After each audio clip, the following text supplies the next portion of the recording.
ಪ್ರಾತಸ್ಮರಣೀಯ ಪೂಜ್ಯಪಾದ ಸದ್ಗುರು ಶಿವಾನಂದ ಮಹಾಸ್ವಾಮಿಗಳವರನ್ನು, ತತ್ಸ್ವರೂಪರಾದ ಪುರಾಣರತ್ನ ಪೂಜ್ಯ ಶ್ರೀ ಚನ್ನಬಸವ ಮಹಾಶಿವೈಗಳವರನ್ನು,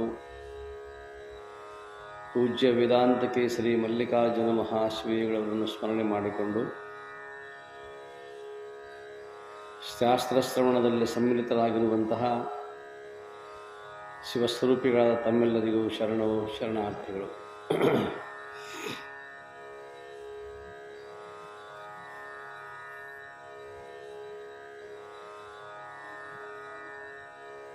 ವೇದಾಂತದಲ್ಲಿ ಸಾಧನ ಚತುಷ್ಟಯಗಳು, ಅದರಲ್ಲಿ ವಿಶೇಷವಾಗಿರುವಂತಹ 4 ಸಾಧನೆಗಳು ಬ್ರಹ್ಮ ಸಾಕ್ಷಾತ್ಕಾರಕ್ಕೋಸ್ಕರವಾಗಿ ಅನೇಕ ಪ್ರಕಾರವಾಗಿರ್ತಕ್ಕಂತಹ ಸಾಧನೆಗಳು ಇದ್ದರೂ ಕೂಡ ಈ ಅನುಬಂಧ ಚತುಷ್ಟಯಗಳಲ್ಲಿ ಅಧಿಕಾರಿ ಅಂತ ಒಂದು ಮೊದಲನೇದ್ದದು.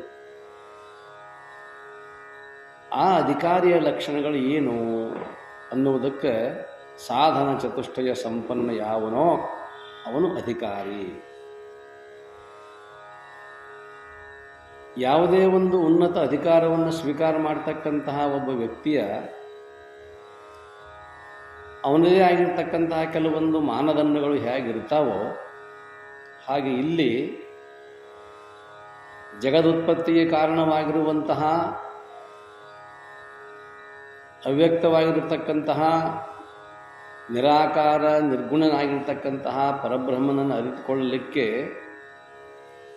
ಆ ಪರಬ್ರಹ್ಮ ಎಷ್ಟು ವೈಶಾಲ್ಯತೆಯನ್ನು ಪಡೆದುಕೊಂಡಿದೆಯೋ ಅಷ್ಟೇ ವೈಶಾಲ್ಯತೆಯನ್ನು ಈ ಸಾಧಕನ ಅಂತಃಕರಣವು ಕೂಡ ಹೊಂದಿಕೊಂಡಿರಬೇಕು.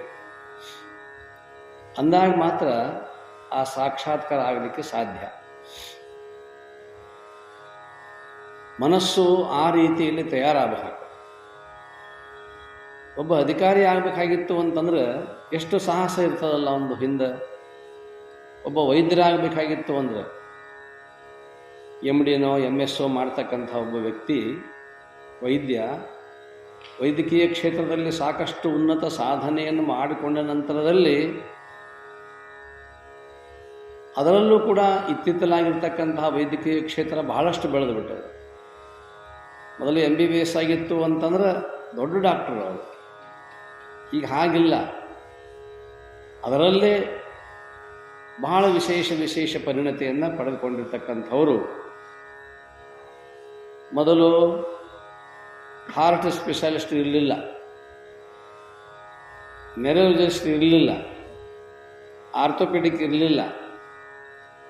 ಏನು ಮಾಡಿದರೂ ಸಹಿತ ಒಬ್ಬ ವೈದ್ಯ ಇಡೀ ದೇಹದ ಎಲ್ಲ ಆಗು ಹೋಗುಗಳನ್ನು ನೋಡ್ಕೊಳ್ತಿದ್ರು. ಅದರಲ್ಲಂತೂ ವಿಶೇಷವಾಗಿ ಹಳ್ಳಿಯಲ್ಲಿರ್ತಕ್ಕಂತಹ ಗ್ರಾಮೀಣ ಪ್ರದೇಶದಲ್ಲಿರ್ತಕ್ಕಂತಹ ಒಂದು ದೊಡ್ಡ ಕೋರ್ಸು RMP. ಆ ವೈದ್ಯರದಾರಪ್ಪ ಅಂತಂದಮೇಲೆ ಊರಾಗ ಒಬ್ಬರು ವೈದ್ಯರದಾರ ಅಂದ್ರೆ ಬಹಳ ದೊಡ್ಡ ವೈದ್ಯರು. ಹಂಗೆ ಇಲ್ಲಿ ಹೇಳಬೇಕಾಗಿರ್ತಕ್ಕಂಥ ಉದ್ದೇಶ ಏನು ಅಂತಂದ್ರೆ, ಆ ವೈದ್ಯಕೀಯ ಕ್ಷೇತ್ರದಲ್ಲಿ ಸಾಕಷ್ಟು ಸಾಧನೆಯನ್ನು ಮಾಡಿಕೊಂಡಾಗ ಶರೀರದ ರಚನೆ ಯಾವ ರೀತಿಯಾಗಿ ಅವನಿಗೆ ಗೊತ್ತಾಗುತ್ತೋ ಆ ವೈದ್ಯನಿಗೆ, ಹಾಗೆಯೇ ಭವರೋಗ ವೈದ್ಯನಾಗ್ತಕ್ಕಂತಹ ಈ ಭವವನ್ನು ನಿವಾರಣೆ ಮಾಡಿಕೊಳ್ಳಬೇಕು, ಜನನ ಮರಣವನ್ನು ಈ ದುಃಖದಿಂದ ಪಾರಾಗಬೇಕು ಅನ್ನೋ ಹಾಗೆ ಇತ್ತು ಅಂತಂದ್ರೆ, ಇದು ಯಾವ ರೀತಿಯಾಗಿರ್ತಕ್ಕಂತಹ ಗುಣವನ್ನು ಹೊಂದಿಕೊಂಡಿದೆಯೋ ಅದೇ ರೀತಿಯಾಗಿರ್ತಕ್ಕಂಥ ಗುಣವನ್ನು ಅವನು ಹೊಂದ್ಕೊಂಡಿರಬೇಕು. ಸಮಾನಶೀಲೆ ವ್ಯಸನೇಶು ಸಖ್ಯಂ. ನಮ್ಮ ಗುಣಗಳು ಸಮಾನವಾಗಿದ್ದವು ಅಂತಂದ್ರೆ ನಾವು ಗೆಳೆತನ ಮಾಡ್ತೇವೆ. ಗೆಳೆತನದ ಲಕ್ಷಣ ಅದು. ನಮ್ಮಲ್ಲಿ ಸಮಾನ ವೃತ್ತಿ ಅನ್ನುವಂಥದ್ದು ಇರಬೇಕು. ವ್ಯಕ್ತಿಗಳನ್ನು ನೋಡಿದಾಗ ಅನಿಸ್ತಿರ್ತದೆ ನಮಗೆ, ಎಷ್ಟು ಜನ್ಮದ ಪುಣ್ಯವೋ ಎಷ್ಟು ಜನ್ಮದ ಸಂಬಂಧವೋ, ಯಾರೋ ಏನೋ ಗೊತ್ತಿರೋದಿಲ್ಲ, ಜಾತಿ ಗೊತ್ತಿಲ್ಲ, ಧರ್ಮ ಗೊತ್ತಿಲ್ಲ, ಆದರೂ ಒಂದೇನೋ ಒಂದು ಆತ್ಮೀಯತೆ ಅನ್ನುವಂಥದ್ದು ಇರ್ತದಲ್ಲ, ಅದು ಹೇಗೆ ಬಂತು ಗೊತ್ತಿಲ್ಲ. ಅದು ನಮ್ಮ ಗುಣ ನಿಮ್ಮ ಗುಣ, ಅದು ಒಡನಾಟದಿಂದಾಗಿ ಬೆರಿತೇವೆ, ನಾವು ಒಬ್ರಿಗೊಬ್ರು ಬೆರೆತು ಬಿಡ್ತೇವೆ. ಅಲ್ಲಿ ಜಾತಿ ಅಡ್ಡ ಬರೋದಿಲ್ಲ, ಧರ್ಮ ಅಡ್ಡ ಬರೋದಿಲ್ಲ, ಏನೂ ಬರೋದಿಲ್ಲ. ನಮ್ಮ ಪ್ರೀತಿ, ನಮ್ಮ ಸಖ್ಯತ್ವ. ಹಾಗೆ ಇಲ್ಲಿ ಇಡೀ ಜಗತ್ತಿನಲ್ಲಿ ಹುಟ್ಟಿರ್ತಕ್ಕಂಥ ಎಲ್ಲ ಮನುಷ್ಯರು ಬ್ರಹ್ಮನ ಬಗ್ಗೆ, ಆತ್ಮನ ಬಗ್ಗೆ, ಅಥವಾ ಈ ಜಗತ್ತಿನ ಮೂಲ ಯಾವುದು ಅನ್ನುವಂಥ ತಿಳಿದುಕೊಳ್ಳಲಿಕ್ಕೆ ಯಾರೂ ಮನಸ್ಸು ಮಾಡೋದಿಲ್ಲ. ಯಾರು ಮನಸ್ಸು ಮಾಡ್ತಾರಂತಂದ್ರೆ ಯಾರಿಗೆ ಅಪೇಕ್ಷೆ ಇರ್ತದೆ. ಆ ಗುಣ, ಬ್ರಹ್ಮನ ಗುಣನೂ ಇವನಲ್ಲಿ ಇದ್ದಾಗ ಅದು ಆಗಲಿಕ್ಕೆ ಸಾಧ್ಯ ಇದೆ, ಇಲ್ಲದೇ ಇದ್ರೆ ಆಗುವುದಿಲ್ಲ. ಹಾಗೆ ಇಲ್ಲಿ ಆ ರೀತಿಯಾಗಿರ್ತಕ್ಕಂಥ ಅಧಿಕಾರಿ ಅಂತಕ್ಕಂಥವನು ಇಲ್ಲಿ ಪರಮಾರ್ಥದಲ್ಲಿ ಅಧಿಕಾರಿ ಯಾರು ಅಂತಂದ್ರೆ ಸಾಧನ ಚತುಷ್ಟಯ ಸಂಪನ್ನ. ಅವನಿಗೆ ವಿವೇಕ, ವೈರಾಗ್ಯ, ಸಮಾಧಿ ಸಂಪತ್ತು, ಮುಮುಕ್ಷತ್ವ ಅಂತಕ್ಕಂಥ 4 ಲಕ್ಷಣಗಳಿದಾವೆ. ಆ ಲಕ್ಷಣಗಳಿಂದ ಅವ ಕೂಡಿಕೊಂಡಿರಬೇಕು. ಈಗ ಅದರಲ್ಲಿ ನಾವು ಈಗ ನೋಡ್ಕೊಳ್ತಕ್ಕಂಥದ್ದು 3ನೇದನ್ನು ನೋಡಕತ್ತೀವಿ. 3ನೇದ್ರೊಳಗೆ 3 ಮುಗಿಸೇವಿ. ಸಮಾಧಿ ಸಂಪತ್ತು 3ನೇದಿದು. ಒದವಿ ಸಮಾಧಿ ಸಾಧನವಾರು ನೆರೆಯದೆ, ಅವುಗಳನ್ನು ಕೂಡದೆ, ಸುಮ್ಮನಾಗದು ವಿಧಿಯೊಳೊಂದದೆ ಮುಕುತಿ. ಸುಮ್ಮನೆ ನಮ್ಮ ಮೋಕ್ಷ ಆಗಬೇಕು, ಬ್ರಹ್ಮ ಸಾಕ್ಷಾತ್ಕಾರ ಆಗಬೇಕಂದ್ರೆ ಸುಮ್ಮನೆ ಆಗೋದಿಲ್ಲ. ಇವು ಕೆಲಸಗಳದಾವಲ್ಲ, ಈ ಕೆಲಸಗಳನ್ನು ಮಾಡಿದಾಗ ಮಾತ್ರ, ಆ ಗುಣಗಳನ್ನು ಹೊಂದಿಕೊಂಡಾಗ ಮಾತ್ರ ನಮಗೆ ಅದರ ಒಲುಮೆ, ದೇವನ ಒಲುಮೆ ಅಂತಕ್ಕಂಥದ್ದು ಆಗಲಿಕ್ಕೆ ಸಾಧ್ಯದ.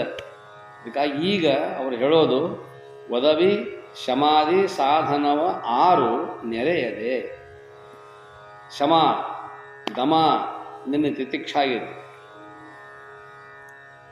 3 ಲಕ್ಷಣಗಳಾಗ್ಯಾವ. ಇನ್ನು 4ನೇದ್ದು ಸಮಾಧಾನ, ನಿನ್ನ ತಿತಿಕ್ಷ ಅನ್ನುವಂಥದ್ದಾಯಿತು. ಶಮ ಅಂತಂತಂದ್ರೆ ಮನಸ್ಸನ್ನು ಮನೋನಿಗ್ರಹ, ದಮ ಅಂದರೆ ಹೊರಗಿರ್ತಕ್ಕಂಥ ಇಂದ್ರಿಯ ನಿಗ್ರಹ, ತಿತಿಕ್ಷ ಅಂದರೆ ಸಹನೆ, ತಾಳ್ಮೆ. ಈಗ ಇವತ್ತಿಂದು ಸಮಾಧಾನ, ಬಹಳ ಸಮಾಧಾನ ವೃತ್ತಿಯಿಂದ ಇರಬೇಕಂತ ಹೇಳ್ತಾರೆ. ಅದಕ್ಕೆ ಇಲ್ಲಿ ಸಮಾಧಾನ, ಎದರಿಂದ ಸಮಾಧಾನದಿರಬೇಕು? ಈ ಕಾಮಕ್ರೋಧಾದಿಗಳು ಅಂತಕ್ಕಂಥವುಗಳು ಮನಸ್ಸನ್ನು ವಿಚಲಿತಗೊಳಿಸಾಕತ್ತಾವ.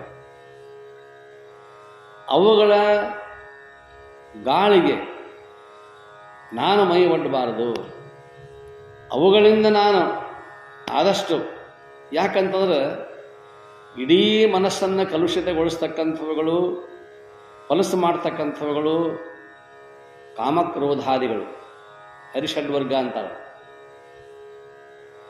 6 ವೈರಿಗಳು: ಕಾಮ, ಕ್ರೋಧ, ಲೋಭ, ಮೋಹ, ಮದ, ಮತ್ಸರ. ಇವು 6 ಗುಣಗಳು ಅದಾವ. ಒಂದಕ್ಕೊಂದು ಹೆಣ್ಕೊಂಡು ಬಿಟ್ಟಾವ. ಜೇಡರ ಬಲೆ ಒಂದನ್ನು ಬಿಡ್ಸಾಕ್ ಬರುವುದಿಲ್ಲ. ಎಲ್ಲವೂ ಕೂಡ ಇರ್ತಕ್ಕಂಥದ್ದು ಅರಿ ಷಡ್ವರ್ಗ. ಅರಿ ಅಂದರೆ ವೈರಿ, ಶತ್ರುಗಳು, ಸಾಧಕನಿಗೆ ಶತ್ರುಗಳು.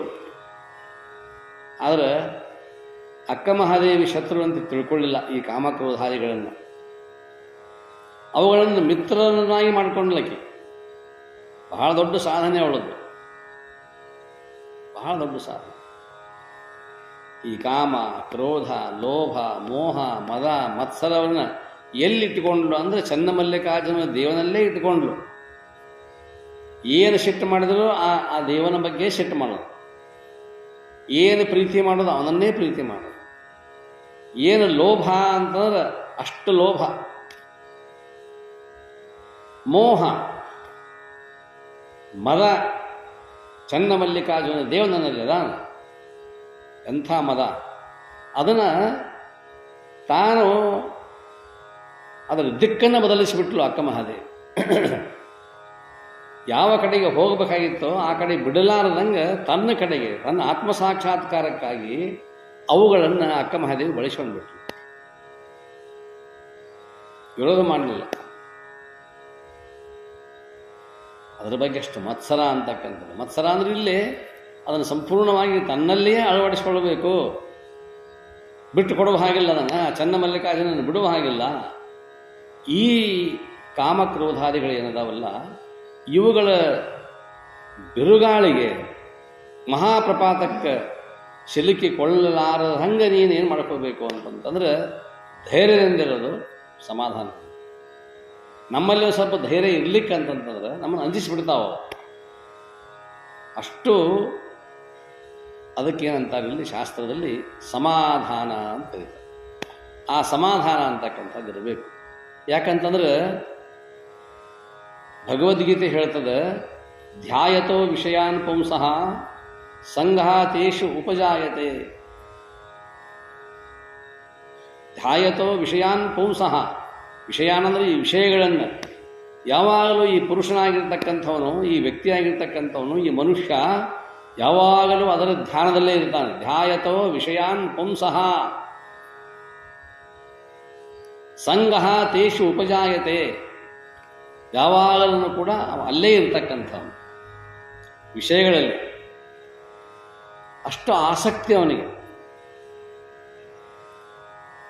ಅದನ್ನು ಧ್ಯಾನ ಮಾಡ್ಕೊಂತ ಏನು ಮಾಡ್ತಾನ ಅಂದ್ರೆ ಹುಟ್ಟುತ್ತಾವ, ಆಸೆಗಳು ಹುಟ್ಟುತ್ತಾವ. ಅದರ ಬೆನ್ನು ಹತ್ತಿಕೊಂಡು ಹೋಗಿರ್ತಕ್ಕಂಥವನು ಮನುಷ್ಯನು ಅದರಿಂದ ಆ ಆಸಕ್ತಿಯಿಂದ ಧ್ಯಾಯತೋ ವಿಷಯಾನ್ ಪುಂಸಃ ಸಂಗಃ ತೇಷು ಉಪಜಾಯತೆ. ಸಂಗಾತ್ ಸಂಜಾಯತೆ ಕಾಮಃ. ಅದೇ ಆಸಕ್ತಿಯಿಂದ ಕಾಮ ಅಂತಕ್ಕಂಥದ್ದು ಉತ್ಪತ್ತಿ ಆಯಿತು. ಕಾಮ ಅಂದ್ರೆ ವಿಷಯಗಳ ಬಯಕೆ, ವಸ್ತುಗಳ ಬಯಕೆ, ಅದಕ್ಕೆ ಕಾಮ ಅಂತ ಕರೆದು. ಸಂಗಾತ್ ಸಂಜಾಯತೆ ಕಾಮಃ, ಕಾಮಾದ್ ಭವತಿ ಕ್ರೋಧ. ಎರಡನೇದು, ಯಾವಾಗ ನನ್ನ ಇಚ್ಛಿತ ವಸ್ತು ಅಂತಕ್ಕಂಥದ್ದು ನನಗೆ ಸಿಗ್ತಾ ಇಲ್ಲವೋ, ಸಿಗಲಿಲ್ಲವೋ, ಇದಕ್ಕೇನಾದರೂ ಸ್ವಲ್ಪ ವಿರೋಧ ಅಂತಕ್ಕಂಥದ್ದು ಬಂತು, ಅವಾಗ ಸಿಟ್ಟು ಬರ್ತದೆ. ವಸ್ತುವಿನ ಮೇಲೆ ಆಸೆನೇ ಇಲ್ಲ ಅಂತಂದ ಮೇಲೆ ಸಿಟ್ಟು ಬರುವ ಪ್ರಶ್ನೆ ಇಲ್ಲ. ನಾರ್ಮಲ್ ಆಗಿದ್ದು ಬಿಟ್ಟಿವಂದ್ರೆ, ಸುಮ್ಮನೆ ಸಹಜವಾಗಿದ್ದೀವಿ ಅಂತಂದ್ರೆ ಸಿಟ್ಟು ಅಂತಕ್ಕಂಥದ್ದು ಬರೋದೇ ಇಲ್ಲ. ಆದರೆ ಈ ವಸ್ತುವಿನ ಮೇಲೆ ನನಗೆ ಆಸೆ ಇದೆ. ಈ ವಸ್ತುವಿನ ಮೇಲೆ ಆಸೆ ಇದ್ದಾಗ, ಇದು ನನಗೆ ದೊರೆಯದೇ ಇದ್ದಾಗ, ಅವಾಗ ನನಗೆ ಇದಕ್ಕೆ ಪ್ರತಿರೋಧವನ್ನು ಯಾರಾದರೂ ಮಾಡಿದರೆ ಇದನ್ನು ಗಳಿಸಿಯೇ ತೀರಬೇಕಂತಕ್ಕಂಥದ್ದು ಒಳಗೆ ಕ್ರೋಧ, ಸಿಟ್ಟು ಅಂತಕ್ಕಂಥದ್ದು. ಆ ಸಿಟ್ಟು ಮತ್ತು ಮುಂದೆ ಪರಿವರ್ತನೆ ಆಗಿ ಕ್ರೋಧಾತ್ ಭವತಿ ಸಮ್ಮೋಹ ಮತ್ತು ಮೋಹ ಅಂತಕ್ಕಂಥದ್ದು. ಸಮ್ಮೋಹಾತ್, ಆ ಸಮೂಹದಿಂದ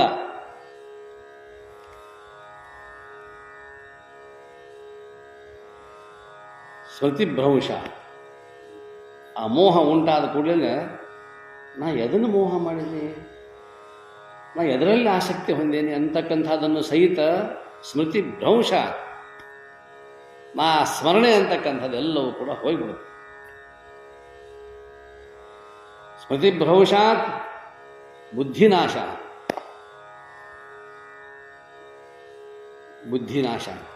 ಬುದ್ಧಿನಾಶ ಪ್ರಣಶ್ಯತಿ. ನಾಶ ಅದ. ಮೊದಲು ಹುಟ್ಟಿದ್ಯಾವುದು? ಕಾಮ, ಇಚ್ಛೆ ಅಂತಕ್ಕಂಥದ್ದು. ಅದು ಒಂದರಿಂದ ಒಂದು ಕೊಂಡಿ, ಒಂದಕ್ಕೊಂದು ಕೊಂಡಿ ಹಾಕೊಂಡು ಹೋಗ್ತದೆ. ಅದಕ್ಕಾಗಿ ಮೊದಲು ನೀನು ಎಲ್ಲಿಗೆ ಹುಷಾರಾಗಬೇಕು ಅಂತಂದ್ರೆ ವಿಚಲಿತನಾಗ್ಲಿಕ್ಕೆ ಹೋಗಬೇಡ. ಅದು ಭಯವನ್ನು ಉಂಟು ಮಾಡ್ತದ ಆ ವಿಷಯ ಅಂತಕ್ಕಂಥದ್ದು. ಅಂಜಲಿಕ್ಕೆ ಹೋಗಬೇಡ, ಧೈರ್ಯದಿಂದಿರು. ಆ ವಿಷಯಗಳಿಂದ ಮನಸ್ಸನ್ನು ಕಲುಷಿತಗೊಳಿಸ್ತಾವ. ಸಮಾಧಾನದಿಂದ, ಸಮಾಧಾನ ವೃತ್ತಿ ಅಂತಕ್ಕಂಥದ್ದು. ಈಗ ಸಮರ್ಥ ರಾಮದಾಸರು, ಶಿವಾಜಿ ಮಹಾರಾಜರ ಗುರುಗಳು, ಬಹಳ ದೊಡ್ಡ ಜ್ಞಾನಿಗಳು. ಅವ್ರದ್ದು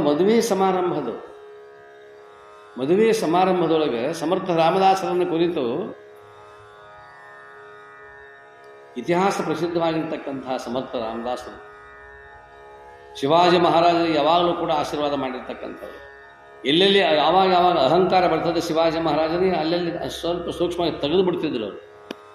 ಅಷ್ಟು ಪ್ರೇಮ ಶಿವಾಜಿ ಮಹಾರಾಜನ ಮೇಲೆ. ಸಮರ್ಥ ರಾಮದಾಸರು ಬಹಳ ಕಟ್ಟುಮಸ್ತಾಗಿರ್ತಕ್ಕಂಥ ವ್ಯಕ್ತಿ, ಬಹಳ ಬಲಿಷ್ಠವಾಗಿರ್ತಕ್ಕಂಥ ದೇಹ. ಅವರಿಗೆ ಅನುರೂಪಳಾಗಿರ್ತಕ್ಕಂತಹ ಕನ್ಯೆಯನ್ನು ತೆಗೆದು ಮದುವೆ ಮಾಡಬೇಕಂತ ತಿಳ್ಕೊಂಡು ನಿಶ್ಚಿತಾರ್ಥ ಮಾಡಿದರು. ಎಲ್ಲ ದೇವಕಾರ್ಯ ಎಲ್ಲ ಮುಗೀತು. ಮಾರನೇ ದಿವಸ ಅಕ್ಕಿ ಕಾಳು. ನಿಮಗೆಲ್ಲ ಗೊತ್ತಿದ್ದ ಪದ್ಧತಿ ಪ್ರಕಾರ ಮರಾಠ ದೇಶದಲ್ಲಿ ನಡುವೊಂದು ಅಂತರ್ಪಟ ಹಿಡಿತಾನೆ, ಇನ್ನೊಂದು ಪಡದೆ ಹಿಡಿತಾನೆ. ಆ ಕಡೆ ವಧು, ಈ ಕಡೆ ವರ.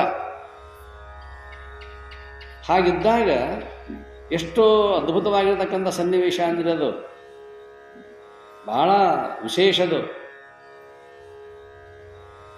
ಎಲ್ಲವನ್ನೂ ಪ್ರಪಂಚವನ್ನೇ ಮರೆಸ್ತಕ್ಕಂತಹ ಸಂದರ್ಭ ಅದು, ಆ ಮದುವೆ ಸಮಾರಂಭ. ಏನೇನೋ ಕನಸುಗಳು ಆ ವ್ಯಕ್ತಿಗೆ, ಅವಳಿಗೂ ಕನಸುಗಳು, ಇವನಿಗೂ ಕನಸುಗಳು, ಏನೇನೋ ಕನಸುಗಳನ್ನು ಹೊತ್ತಿರ್ತಕ್ಕಂಥದ್ದು. ಆದರೆ ಅವರು ಪುರೋಹಿತರು ಮಂತ್ರ ಹೇಳ್ತಿದ್ರಲ್ಲ,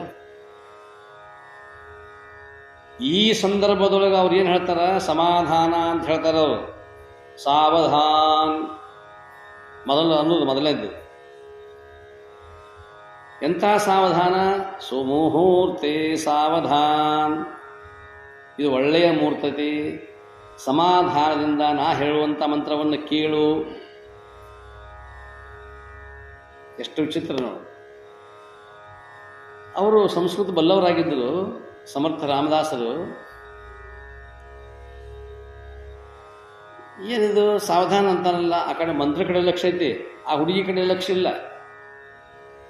ಎಲ್ಲ ಬಂಧು ಬಾಂಧವರದಾರ, ಇಷ್ಟೆಲ್ಲ ಬಂದಾರ, ಆ ಕಡೆ ಈ ಕಡೆ ನೋಡ್ಬೇಕು, ಅವ್ರು ನೋಡ್ಬೇಕು, ಅವ್ರು ಬಂದಾರೋ ಇಲ್ಲ, ಇವ್ರು ಬಂದಾರೋ ಇಲ್ಲ ನೋಡ್ಬೇಕನ್ನುವಂಥದ್ದು ಲವಲವಿಕೆ ಇಲ್ಲ.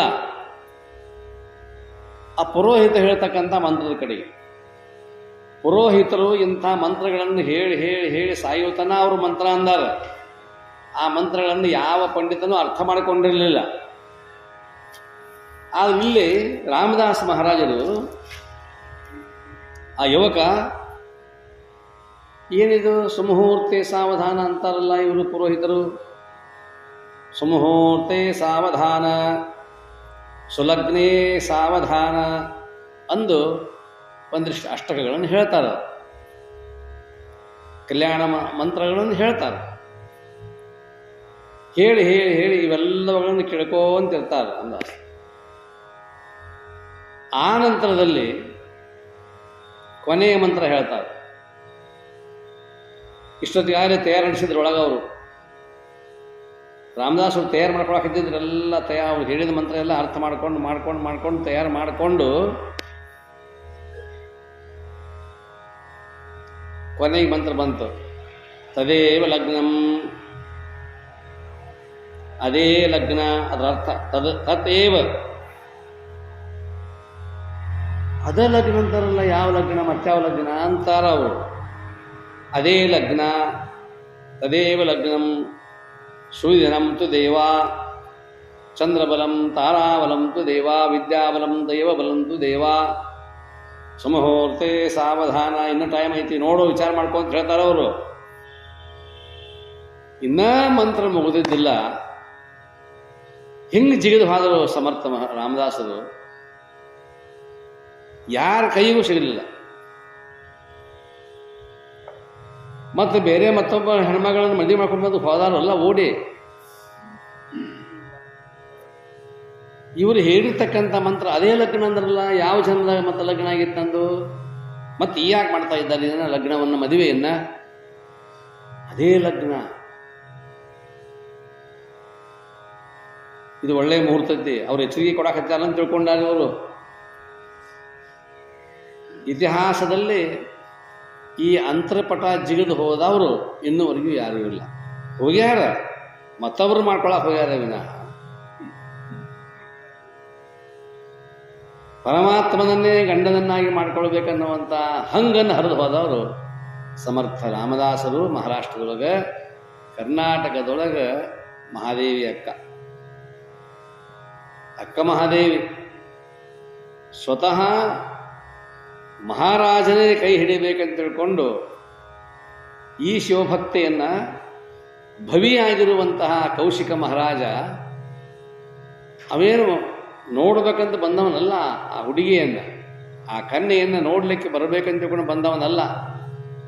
ಅವನದೇನೋ ಒಂದು ಮೆರವಣಿಗೆ ಹೊರಟಿತ್ತು, ಕೂತ್ಕೊಂಡು ಹೊರಟಿದ್ದ, ವೈಹಾಳಿಯಾಗಿ ಹೊರಟಿದ್ದ. ಅವತ್ತು ಊರು ಪ್ರದಕ್ಷಿಣೆ ಹಾಕಬೇಕಂತ ಅನಿಸ್ತು. ಮೇಣಿಯಲ್ಲಿ ಕೂತಿದ್ದ ಪಲ್ಲಕ್ಕಿ ಒಳಗೆ. ಸಹಜವಾಗಿ ರಾಜರನ್ನು ನೋಡಲಿಕ್ಕೆ ಹೊರಗಡೆ ಬಂದಿರತಕ್ಕಂಥ ಎಲ್ಲ ನಾರಿಯರು, ಎಲ್ಲ ತಾಯಂದಿರು ನೋಡ್ತಾ ಇದ್ರು.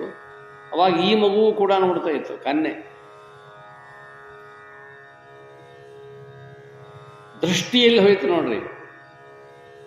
ಧ್ಯಾಯತೋ ವಿಷಯಾನ್ ಪುಂಸಃ, ಯಾವಾಗಲೂ ಕೂಡ ಈ ಪುರುಷನಿಗೆ ಅದೇ ಧ್ಯಾನ. ಮೇಣೆಯಲ್ಲಿ ಕೂತಿದ್ರು ಸಹಿತ ಅಂದಣವನೇರಿದ ಸೊಣಗನಂತೆ ಕಂಡೊಡೆ ಬೆಳೆದು ತನ್ನ ಮುಂದಿನ ಸ್ವಭಾವವನ್ನು. ಅಂದಣವನೇರಿದ ಸೊಣಗ, ಅಡ್ಡ ಪಲ್ಲಕ್ಕಿ ಒಳಗೆ ಬೇಕಾದಂಗೆ ಆ ನಾಯಿಯನ್ನು ಕೂಡಿಸಿ ರಾಜ ಪೋಷಾಕಗಳನ್ನು ಹಾಕಿ ಅದಕ್ಕೆ ಚಲೋ ಬಂಗಾರದ ಕಿರೀಟ ಕಟ್ಟಿ ಅನೇಕ ಸುಗಂಧ ದ್ರವ್ಯಗಳನ್ನು ಅದಕ್ಕೆಲ್ಲ ಸಿಂಪಡಿಸಿ ಭಾರಿ ಭಾರಿ ರೇಷ್ಮೆ ಪೀತಾಂಬರಗಳನ್ನು ಅದಕ್ಕೆಲ್ಲ ಉಡಿಸಿ ಅಡ್ಡ ಪಲ್ಲಕ್ಕಿ ಒಳಗೆ ಕೂಡಿಸೋದು, ಮೆರವಣಿಗೆ ಮಾಡೋದು. ಅಡ್ಡ ಪಲ್ಲಕ್ಕಿ ಆ ದಂಡಿಗೆ ಎಲ್ಲ ಅಷ್ಟು ಇಂಥವದಲ್ಲ, ಇವೆಲ್ಲ ಬೆಳ್ಳಿಯ ಮತ್ತು ಬಂಗಾರದ ತೋರಣಗಳನ್ನು ಕಟ್ಟಿರ್ತಾರೆ ಪಲ್ಲಕ್ಕಿಗೆ. ಎಷ್ಟು ಜನ ಹೊತ್ತಾರೆ, ಎಲ್ಲೆಲ್ಲಿಂದೋ ಬಾರಿಸೋರು ಬಂದಾರ, ಭಜಂತ್ರಿಗಳು ಬಂದಾರ, ವಾದ್ಯದವರು ಬಂದಾರ. ನಗರೆಲ್ಲ ಬಹಳ ಸುಂದರಗೊಂಡದ್ದು, ಹೊರಟದ್ದು. ಯಾರ್ದು ಉತ್ಸವ? ನಾಯಿ. ಅಂದಣವ ನೀರಿದ ಸೊಣಗನಂತೆ. ಅಂದಣ ಅಂದರೆ ಪಲ್ಲಕ್ಕಿ, ಬಹಳ ಸುಂದರವಾಗಿರ್ತಕ್ಕಂಥ ಪಲ್ಲಕ್ಕಿ ತಯಾರು ಮಾಡ್ಯಾರ. ಅವರ ಈ ನಾಯಿಯನ್ನು ಕೂಡಿಸಿ ನಗರ ಪ್ರದಕ್ಷಿಣೆ ಮಾಡ್ತಾರೆ. ಬಹಳ ಚೆಂದಾಗಿತ್ತು, ಊರೆಲ್ಲ ಚೆಂದಾಗಿತ್ತು. ಅಂಥ ಸುಂದರವಾಗಿರ್ತಕ್ಕಂಥ ಸೌಂದರ್ಯಗೊಂಡಿರ್ತಕ್ಕಂಥ ಗ್ರಾಮ ಪ್ರದಕ್ಷಿಣೆ ಹಾಕುವಾಗ ಎಲ್ಲ ಸ್ವಚ್ಛ ಆಗಿತ್ತು, ಊರೆಲ್ಲ ಸ್ವಚ್ಛ ಮಾಡಿದ್ರು. ಮೊನ್ನೆ ನೀವೆಲ್ಲ ಲಕ್ಷ್ಮೀ ದೇವರು ಜಾತ್ರೆ ಮಾಡೋ ಹೊತ್ತಿನೊಳಗೆ ಗುಡಿಯ ಸುತ್ತಮುತ್ತ ಊರೆಲ್ಲ ಸ್ವಚ್ಛ ಮಾಡಿದ್ದರು. ಹಾಗೆ ಇಲ್ಲಿ ನಗರೆಲ್ಲ ಸ್ವಚ್ಛ ಆಗಿತ್ತು. ನಾಯಿಗೆ ಅದು ಎಷ್ಟು ಹಂಗೆ ಕಾಣಿಸ್ತು, ಏನಾಯ್ತು,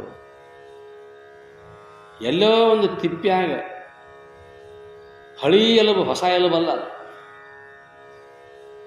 ಹಳಿ ಎಲುಬು ಮ್ಯಾಪ್ ಪುಡಿ ಪುಡಿಯಾಗಿ ಉದುರಾಕಿತ್ತೈತಿ. ಅಂದಣವ ನೇರಿದ ಸೊಣಗನಂತೆ ಕಂಡೊಡೆ ಬಿಡದು ತನ್ನ ಮುಂದಿನ ಸ್ವಭಾವವನ್ನು.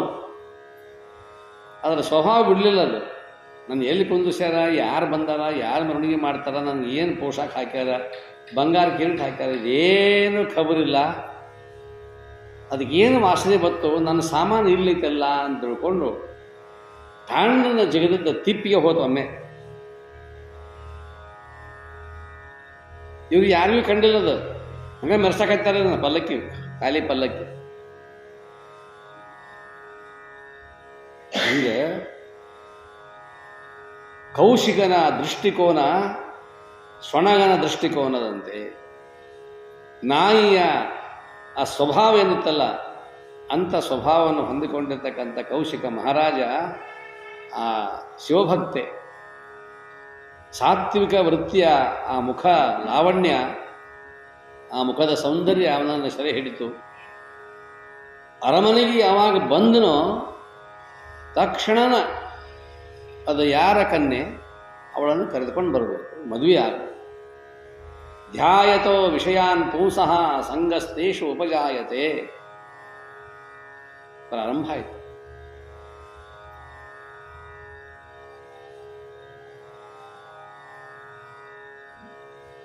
ಬಂದರು, ರಾಜನ ಕರೀತಾರಂತ ತಿಳ್ಕೊಂಡು ಬರಬೇಕಲ್ಲ.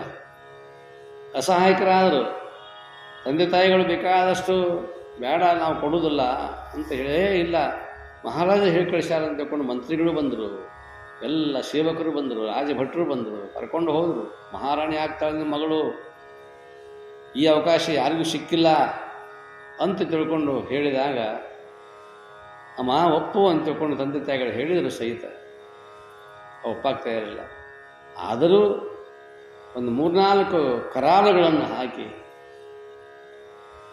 ನಮ್ಮ ಹುಡುಗರು ಈ ಕರಾರು ಹಾಕ್ತಾರೆ, ಹೆಣ್ಣು ಹುಡುಗರು ಹಿಂಗೆ ಇರಬೇಕು, ಇಷ್ಟ ಪಗಾರ ಇರಬೇಕು, ಒಬ್ಬನೇ ಇರಬೇಕು, ಮನೆಯಾಗ ಅತ್ತಿ ಮಾವ ಇರಬಾರ್ದು, ಇದ್ದರೂ ಸತ್ತಿರಬೇಕು, ಅಕಸ್ಮಾತ್ ನಾವು ಬಂದ್ರೆ ಉಳಿಬಾರದು.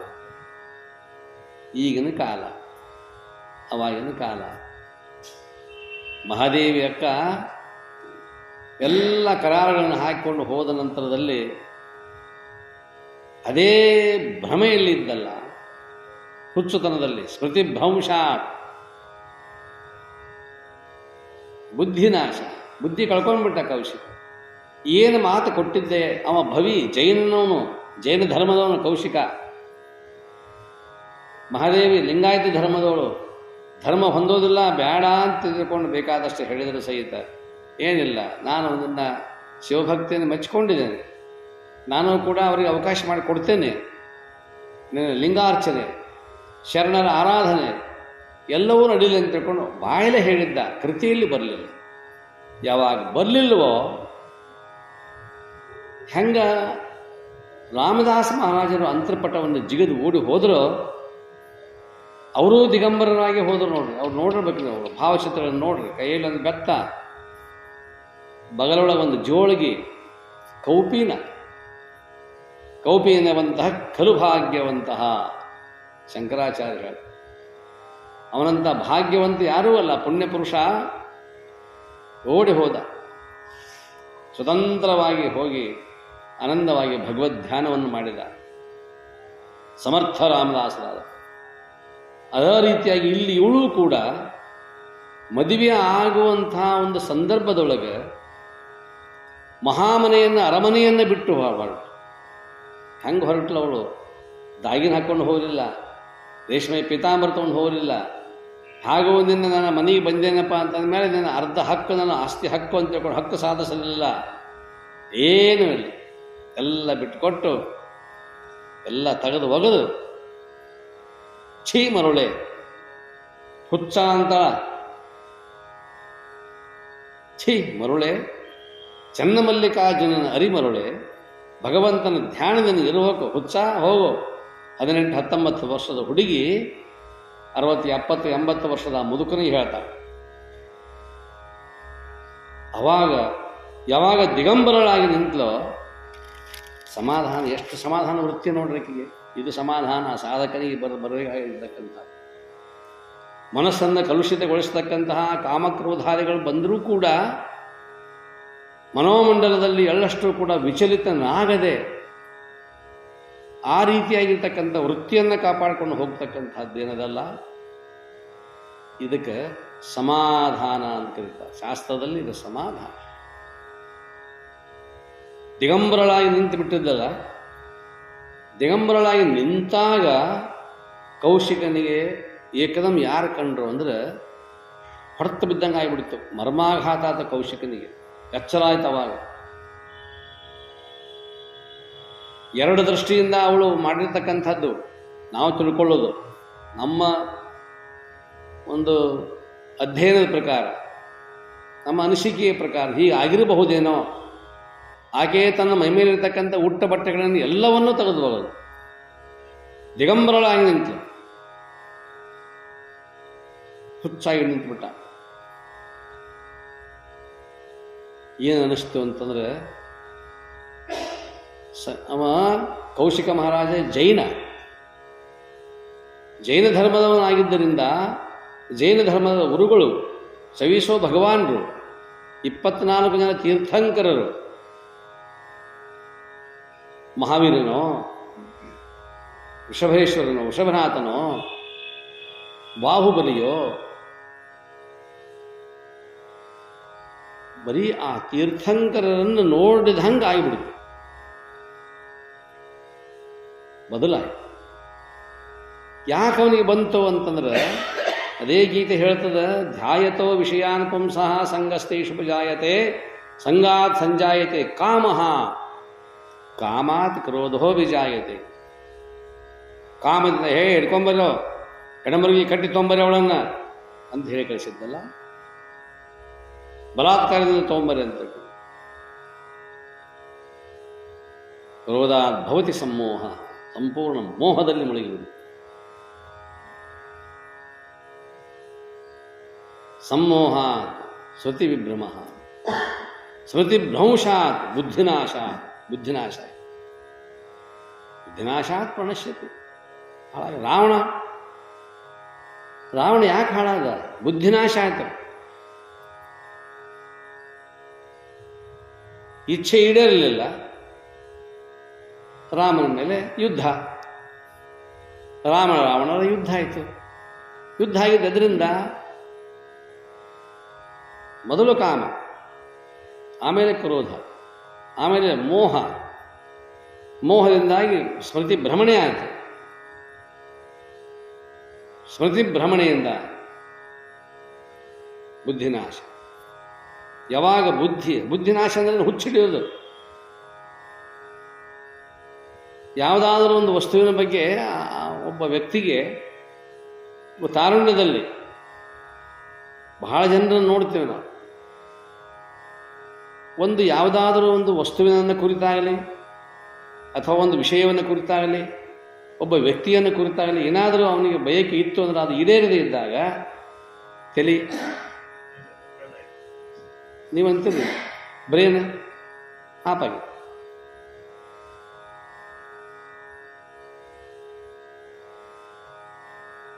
ಅನೇಕ ಜನ ಓದಿ ಓದಿ ಓದಿ ಓದಿ ಓದಿ ಓದಿ ಹುಚ್ಚಾಗಿರ್ತಾರೆ. ಬರೀ ಅಧ್ಯಯನ ಮಾಡಿ ಹುಚ್ಚರಾಗಿರ್ತಾರೆ. ಹುಚ್ಚರಾಗಿ ಎಲ್ಲೆಲ್ಲೋ ತಿರುಗಾಡ್ತಾರೆ. ಯಾಕಂತಂತಂದ್ರೆ ಹೊರಗಿನ ಜಗತ್ತಿಗೆ ಯಾರು ಬರೋದೇ ಇಲ್ಲ. ಅಂಥದ್ದು ಸಹಿತ ಅದಕ್ಕೂ ತಲೆ ಕೆಡತದೆ. ಅದು ಬೇರೆ. ಆ ವ್ಯಕ್ತಿ ಅಧ್ಯಯನದಲ್ಲಿ ತೊಡಗಿದ, ಅವನಿಗೇನೋ ಆಯಿತು, ಅದು ಬೇರೆ. ಆದರೆ ಇಲ್ಲಿ ಕಾಮ ಅನ್ನುವಂಥ ಒಂದು ವಿಷಯಕ್ಕಾಗಿ ಇಚ್ಛೆ, ಬಯಕೆಗಳು ಒಂದೇ ರೀತಿಯಾಗಿರ್ತಕ್ಕಂಥ ಬಯಕೆಗಳಿಲ್ಲ. ಬಯಕೆಗಳು ಮೂರು ರೀತಿಯಾಗಿರ್ತಕ್ಕಂಥವು. ಆಶೆಗಳು ಮೂರು ಅದಾವೆ. ಅವಕ್ಕೆ ಈಷಣತ್ರಯ ಅಂತ ಕರೀತಾರೆ ಶಾಸ್ತ್ರದಲ್ಲಿ. ಈಷಣತ್ರಯ ಅಂತಂದ್ರೆ ಆಶೆಗಳು ಬಂಧಿಸ್ತಕ್ಕಂಥವುಗಳು ಮೂರು. ವಿತ್ತೇಷಣ, ವಿತ್ತ ಅಂದ್ರೆ ಸಂಪತ್ತು. ನಮ್ಮ ಜೀವನಕ್ಕೆ ಬೇಕಪ್ಪ, ಸಂಪತ್ತು ಬೇಕು. ಒಂದಿಷ್ಟು ಏನಾದರೂ ದುಡ್ಡು ಇದ್ರೆ, ಭೂಮಿ ಇದ್ರೆ, ಧನಕನಕಾದಿಗಳಿದ್ರೆ ನಮ್ಮ ಜೀವನ ನಡೀತೈತಿ. ಅದು ಎಷ್ಟಿರಬೇಕು ಅಷ್ಟಿರಬೇಕು. 353 ಕೋಟಿ ಇದ್ರೆ ಹೆಂಗೆ?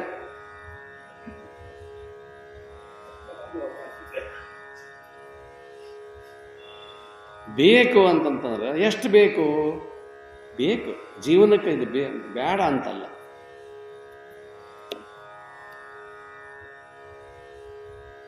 ಇಂತಹ ಬೇಕು ಬೇಡಗಳನ್ನು ಇರಿಸಿಕೊಂಡು ನಾವು ಜೀವನವನ್ನು ಸಾಗಿಸ್ತೇವೆ. ಜೀವನಕ್ಕೆ ಅದು ಬೇಕು.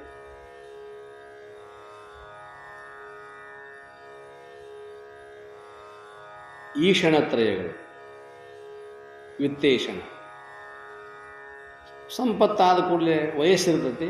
ದಾರೇಷಣ, ದಾರ ಅಂತಂದ್ರೆ ಪತ್ನಿ, ಸತಿ, ಒಂದು ಕನ್ಯೆಯನ್ನು ನೋಡೋದು.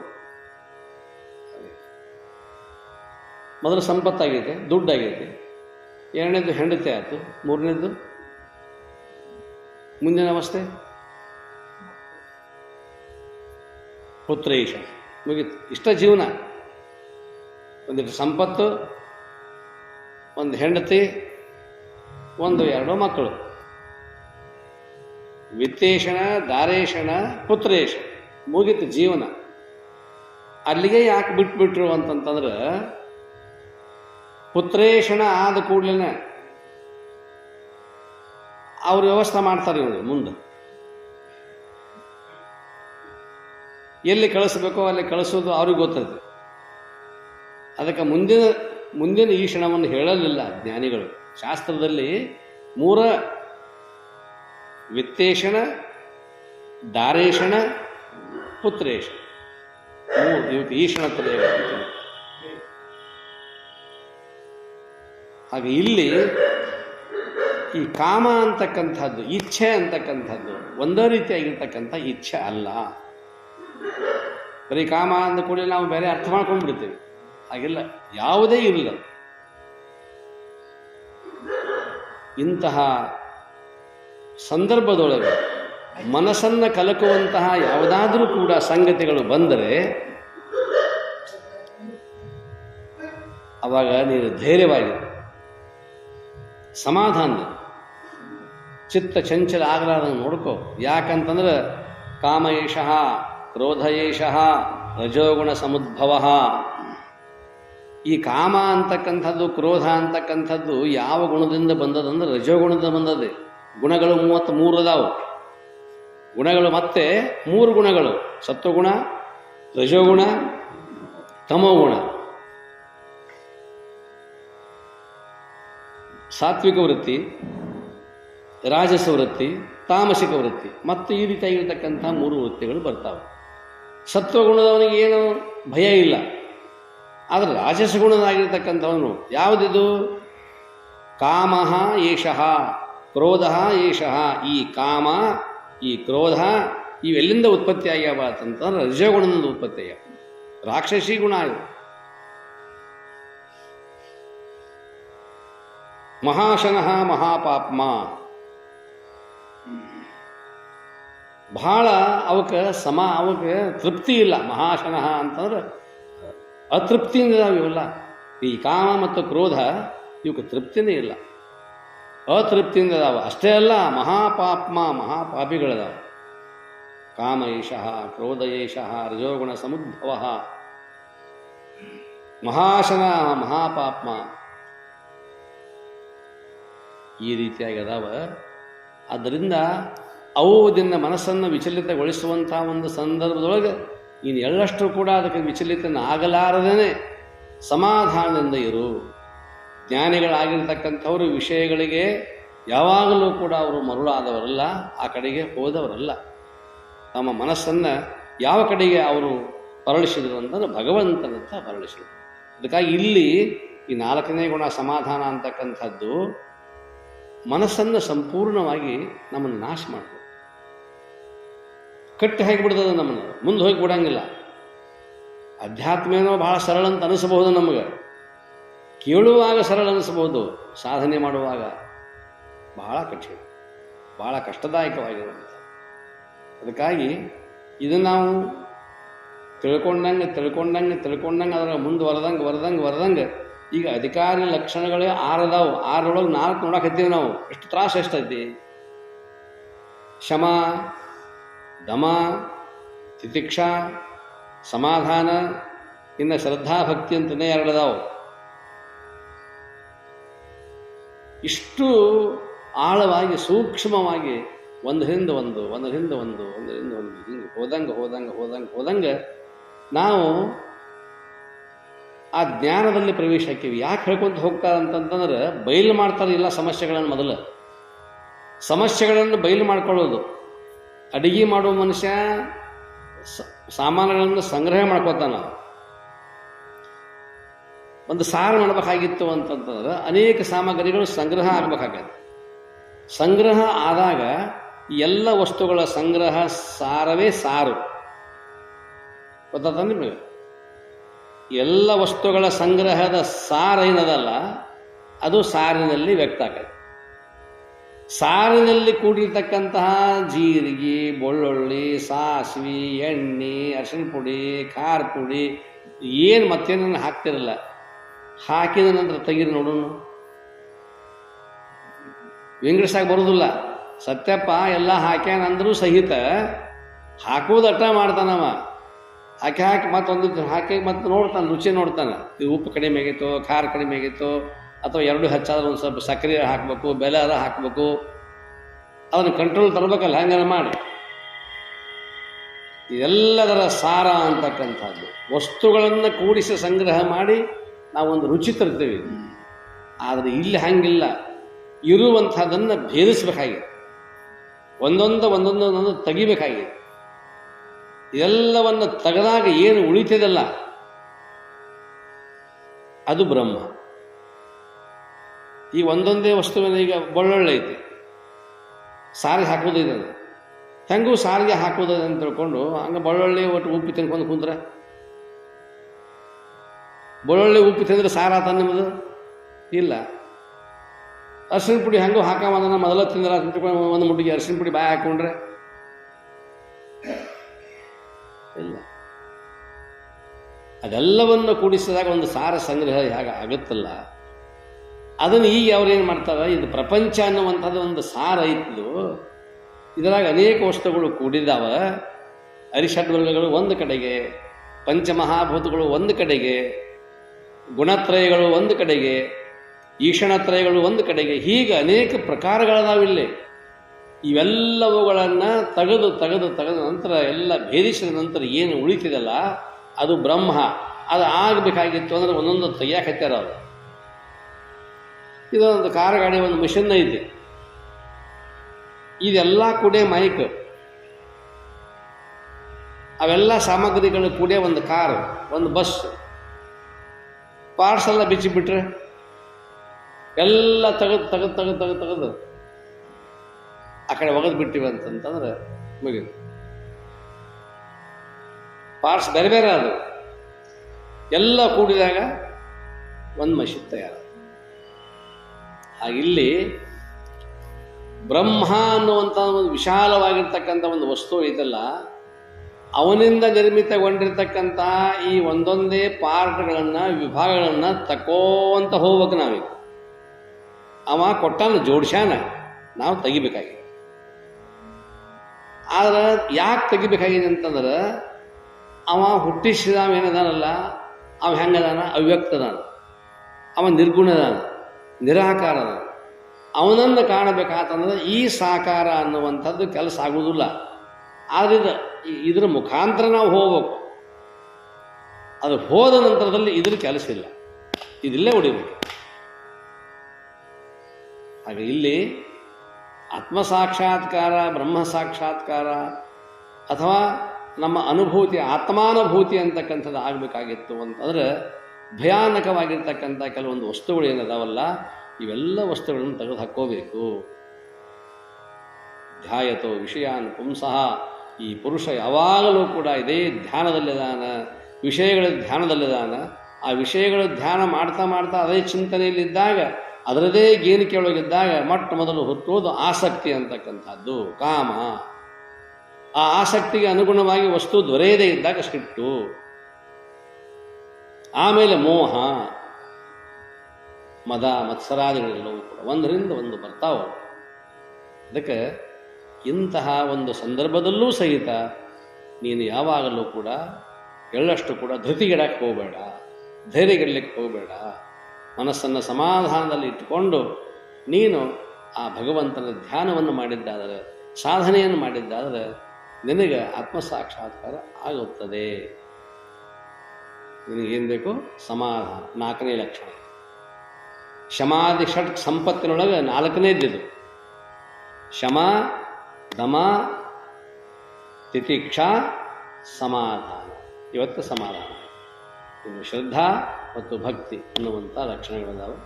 ನಾಳೆ ಜೈ ಮಂಗಲಂ, ಜೈ ನಮಃ ಪಾರ್ವತಿ ಪತೆ ಶಿವ ಹರ ಹರ ಮಹಾದೇವ.